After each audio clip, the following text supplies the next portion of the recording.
Alors Berger s'inquiète des performances de Vettel sous pression. Aston Martin va être un environnement compétitif. Sébastien est un quadruple champion du monde, donc c'est l'un des meilleurs pilotes du plateau, sans aucun doute, mais il n'a jamais très bien réagi à la pression. Je me souviens que lorsque Daniel est arrivé chez Red Bull à l'époque, il était très fort, il mettait la pression sur Sébastien, et pour ce dernier, c'était difficile d'y faire face. Et chez Ferrari, c'est la même chose. Maintenant, j'ai l'impression qu'il n'est pas libre, qu'il n'est pas assez détendu. Il aime peut-être prouver des choses, mais en ce moment, ce n'est peut-être pas possible parce que la voiture n'est pas assez bonne ou que sa propre forme n'est pas assez bonne. Alors j'aimerais revenir chez Ferrari. Il a mis à l'amende globalement Kimi Räikkönen. Par contre, évidemment, quand Leclerc est arrivé, c'était une autre histoire. Berger envisage le fait que Vettel a manqué en pilotage, mais qu'il n'ait plus envie de prendre tous les risques pour aller chercher une poignée de dixième ou une position. Une situation qui serait évidemment inconsciente pour l'Allemand, mais qui pourrait grandement jouer sur ses performances.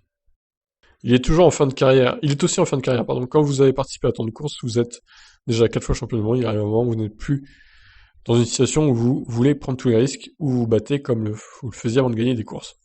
Bah, si c'est ça qu'il arrête la F1 et qu'il gaspille pas une place dans une bonne écurie, quoi.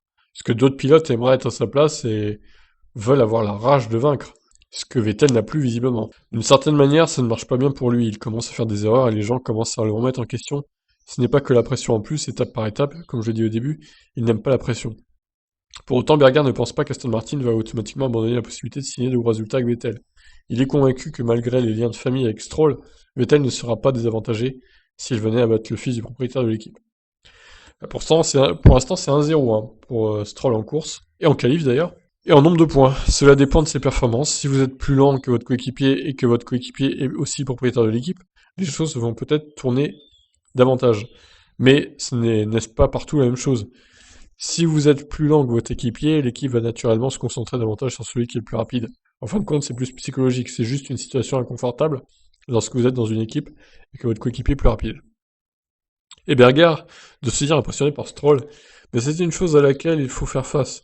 Si vous êtes un sportif à ce niveau, vous devez faire face à des coéquipiers plus forts, et je dois dire que Lens ne fait pas du tout du mauvais travail, il est performant. La seule chose qui pose problème en ce moment, c'est qu'il a du mal avec l'arrière de la voiture. La voiture n'a pas l'air très bien.